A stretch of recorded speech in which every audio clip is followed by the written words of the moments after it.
حضرات نے میرے سلام کا جواب دیا، ان سے گزارش ہے کہ ذرا ضرور ساتھی ادھر آ جائیں تاکہ بڑے آنے والوں کو مسئلہ نہ ہو، ادھر اس سائڈ پہ آ جائیں۔ جزاک اللہ، اللہ پاک آپ کو صحت کاملہ میں نے کوئی تقریر یاد نہیں کی ہوئی، میں نے تقریر آپ کے چہروں کو پڑھنے کے بعد کرنی، جتنی آپ سنیں گے میں نے اتنی سنانی ہے، اس سے زیادہ میں نہیں سناؤں گا۔ دو باتیں آپ یاد رکھیں کہ جب بھی میری زبان پر نام نامی اس میں گرامی جناب محمد رسول اللہ صلی اللہ علیہ وسلم کا نام آئے تو آپ حضرات نے کیا کہنا ہے؟ اونچی آواز سے بولے گا۔ اور دوسری بات یہ کہ جب بھی میری کوئی آپ کو بات سمجھ آئے، اچھی لگے تو پھر کیا کہنا ہے؟ جو آتا ہے وہ بولیں۔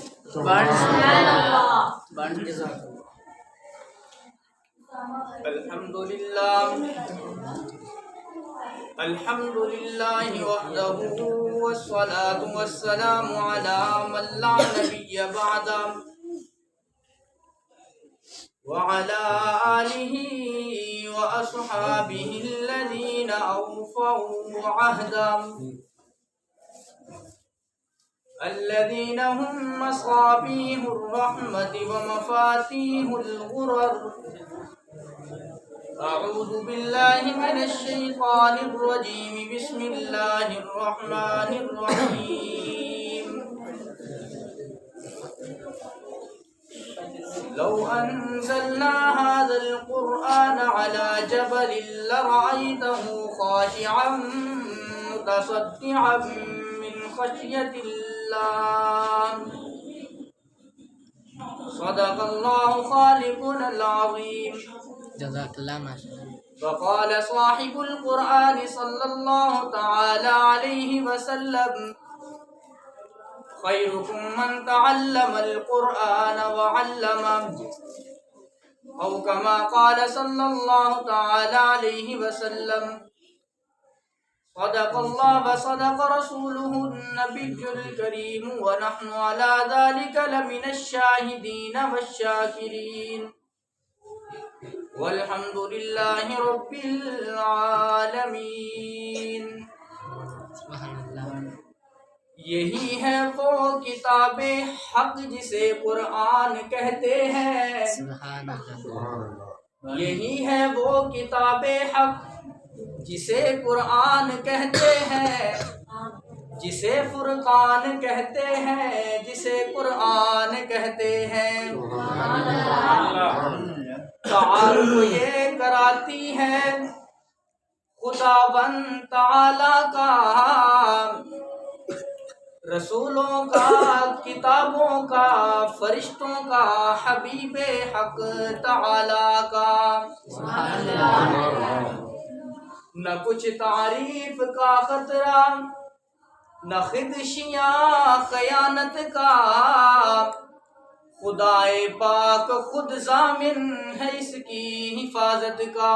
سبحان اللہ۔ اسی نے بیت کھولا ہے نبوت کا، خلافت کا، اسی نے راز بتلایا ہے قوموں کی امامت کا۔ سبحان اللہ۔ قابل صدر احترام معزز محترم سامعین حاضرین، میرے دوست بھائی کیسر شہزاد صاحب اور اس ادارے کے جو موجودہ قاری حساب ہیں وہ میرے ساتھی ہیں قاری اخلاق صاحب، ان کے حکم سے آج جامعہ سیدہ فاطمہ الزہرا پہلی مرتبہ عظمت قرآن کے کانفرنس کے اندر آپ حضرات کی زیارت کی سعادت حاصل کر رہا ہوں۔ سبحان اللہ۔ دعا ہے کہ اللہ رب العزت ہمارا بیٹھنا، سننا، بولنا اپنی بارگاہ میں قبول و منظور فرمائے، آمین، اور ہم سب کو اس پر عمل کی توفیق عطا فرمائے، آمین، اور مجھے حق اور سچ بیان کرنے کی توفیق عطا فرمائے۔ آمین۔ میرے دوستوں، میں کوئی زیادہ وقت نہیں لوں گا آپ کا۔ پہلی بات تو یہ ہے کہ یہ آج کی اس کانفرنس کا عنوان عظمت قرآن ہے۔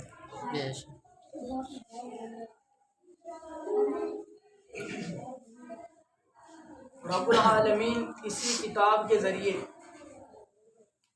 بعض لوگوں کو بلند کرتے ہیں اور بعض لوگوں کو ذلیل کرتے ہیں۔ نبی علیہ الصلوۃ والسلام نے ارشاد فرمایا ان اللہ یرفع بہذا الکتاب اقواما ویضع بہ آخرین، کہ اللہ تعالیٰ بعض لوگوں کو بلند کرتے ہیں اور بعض لوگوں کو ذلیل کرتے ہیں۔ وہ بعض جو بلند ہونے والے کون ہیں؟ جو اس قرآن کو اپنی زندگی میں وابستہ کر کے چلتے ہیں۔ اور ذلیل ہونے والے کون ہیں؟ جو اس قرآن کو چھوڑ دیتے ہیں، دور ہو جاتے ہیں قرآن سے، اللہ تعالیٰ ان کو ذلیل کرتے ہیں، رسوا کر دیتے ہیں۔ علامہ اقبال مرحوم نے فارسی کے اندر بڑی پتے کی بات کہی کہ خار از مہجوری قرآن شدی، شکوائے سنج گردے قرآن شدی، کہ قرآن کو چھوڑ کر ذلیل ہو گئے ہو، پھر شکایتیں زمانے کی کرتے ہو، ادھر ادھر کی شکایت، یہ ٹھیک نہیں ہے، وہ ٹھیک نہیں ہے۔ تیرے ذلیل ہونے کا سبب یہ نہیں کہ یہ ٹھیک نہیں، ادھر ادھر کی بات نہ کر، تیرے ذلیل ہونے کا سبب کچھ اور ہے جسے تو خود سمجھتا ہے۔ زوال بندہ مومن کا بے زری سے نہیں، پیسہ نہ ہونے کی وجہ سے تم ذلیل نہیں ہوئے، کوٹھی بنگلہ گاڑی مکان نہ ہونے کی وجہ سے تم ذلیل نہیں ہوئے، تمہارے ذلیل ہونے کی وجہ ترک قرآن ہے، قرآن سے دوری ہے۔ ہم نے قرآن کو چھوڑا، اللہ نے ہمیں ذلیل و رسوا کیا دنیا کے اندر۔ میرے دوستو، یہ ایسی عظمت والی کتاب ہے کہ جسے نازل کرنے والا خود رب العالمین ہے۔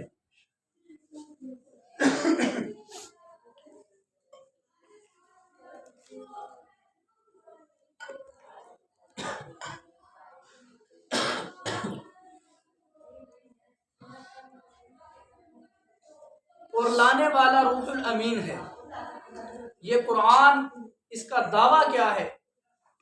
رب العالمین نے قرآن پاک میں ارشاد فرمایا لو انزلنا هذا القرآن على جبل لرأيته خاشعا متصدعا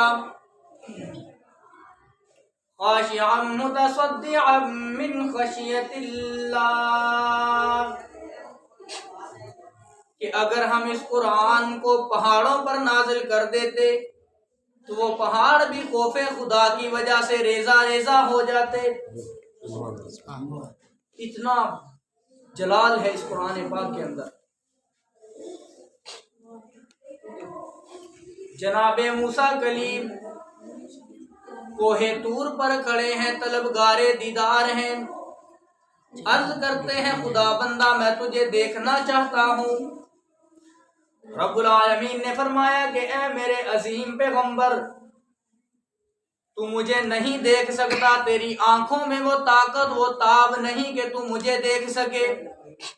ہاں، میں اپنی تجلی پہاڑ پر ڈالتا ہوں، اگر پہاڑ تاب لا گیا، برداشت کر گیا، تو بھی مجھے دیکھ لینا۔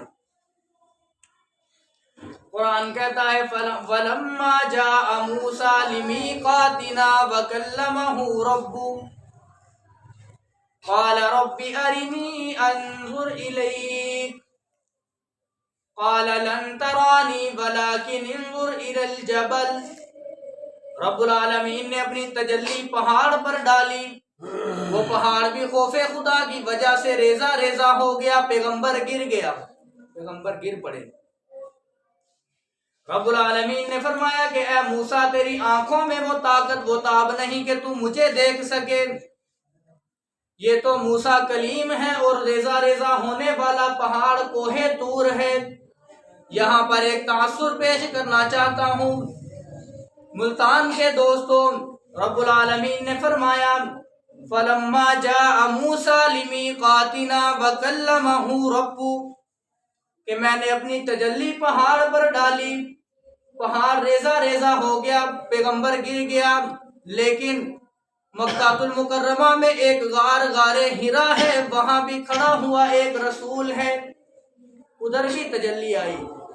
لیکن نہ وہ غار ٹوٹا، نہ پہاڑ ریزہ ریزہ ہوا، نہ پیغمبر گرا ہے۔ کیا وجہ؟ میرے دوستوں کہ وہ تجلی نہ تو غار پر آئی ہے نہ پہاڑ پر آئی، بلکہ وہ تجلی تو قلب محمد پر نازل ہوئی، اور اس قرآن کا جلال سارا قلب محمد نے برداشت کیا ہے۔ سخت سردی کے موسم میں بھی جب وحی نازل ہوتی تو حضور علیہ الصلوۃ والسلام پسینہ پسینہ ہو جاتے، اتنا جلال تھا اس قرآن کے اندر۔ لیکن آج انہوں نے اس قرآن کے سارے جلال کو جمال میں بدل کر، نرم بنا کر، شفاء لما فی الصدور بنا کر اپنی امت کے لیے پیش کر دیا۔ آج ہم اس کو پڑھتے ہیں تو ہم ریزہ ریزہ نہیں ہوتے۔ وہ کسی نے کہا کہ لا ریب تیری روح کو تسکین ملے گی، لا ریب تیری روح کو تسکین ملے گی، سکون ملے گا۔ تو درد کے لمحات میں قرآن پڑھا کر، جب زمانہ ستائے بیماری ہجوم بنا کر گھیرا ڈال لیں، تو تکلیف کے عالم میں، اضطراب کے عالم میں قرآن پڑھا کر، لا ریب تیری روح کو تسکین ملے گی۔ تو درد کے لمحات میں قرآن پڑھا کر، پھر آ جائے گا تجھ کو جینے کا سلیقہ۔ تو سید کونین کے فرمان پڑھا کر، اللہ نے کیا کیا تجھے نعمت نہیں بخشی۔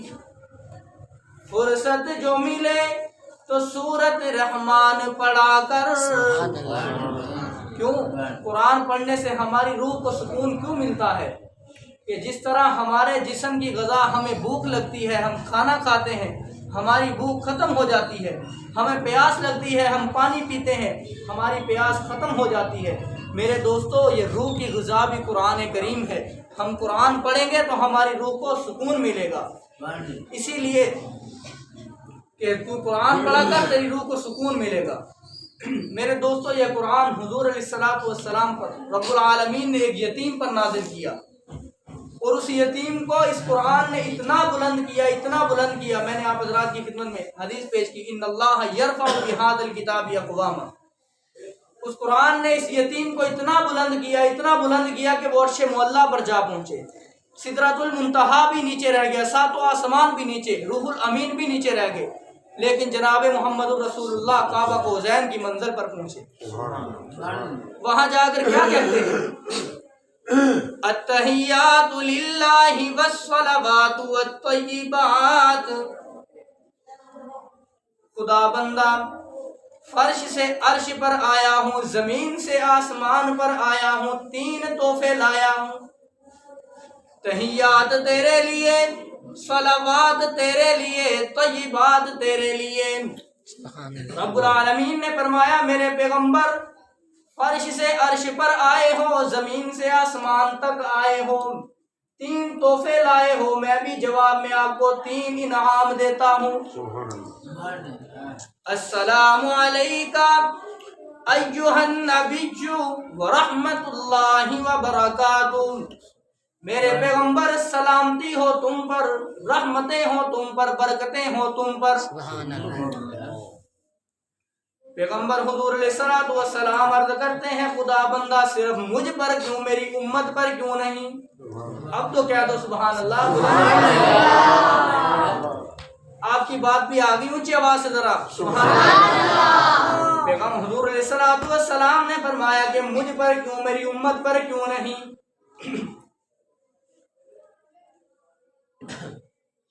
رب العالمین نے فرمایا کہ آج عرش پر میں اعلان کرتا ہوں کہ قیامت تک آنے والے انسانوں کی لبوں پر، جن جن کی لبوں پر یہ تیرا نام رہے گا، میں رب ان پر رحمتیں بھیجتا رہوں گا۔ السلام علینا وعلی عباد اللہ الصالحین۔ اللہ نے ایسا پیغمبر ہمیں عطا کیا، تو آج اس امت کا کیا حال ہے؟ امت نے اپنے پیغمبر کی کتنی لاج رکھی ہے؟ میرے دوستو، امت تو ایک سنت کو ادا کرنے کے لیے بھی تیار نہیں ہے۔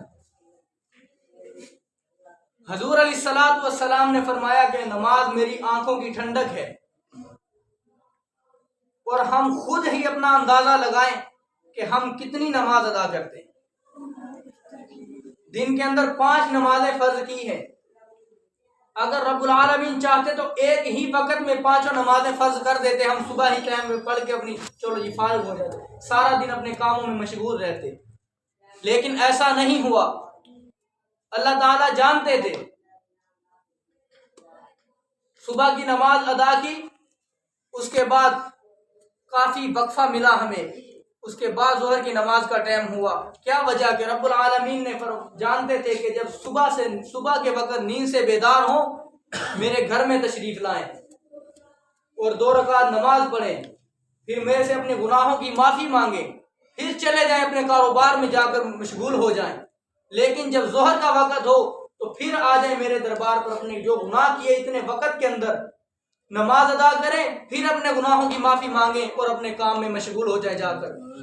میرے دوستو، اسی لیے جب ظہر کی نماز ادا کر اثر تک یہ دورانیہ جو وقت ہے، اس وقت کے اندر جو گناہ ہوئے، رب العالمین نے اس کی معافی کے لیے عصر کی نماز کا وقت مقرر کیا کہ عصر کے وقت آئیں، پھر اپنے گناہوں کی معافی طلب کریں۔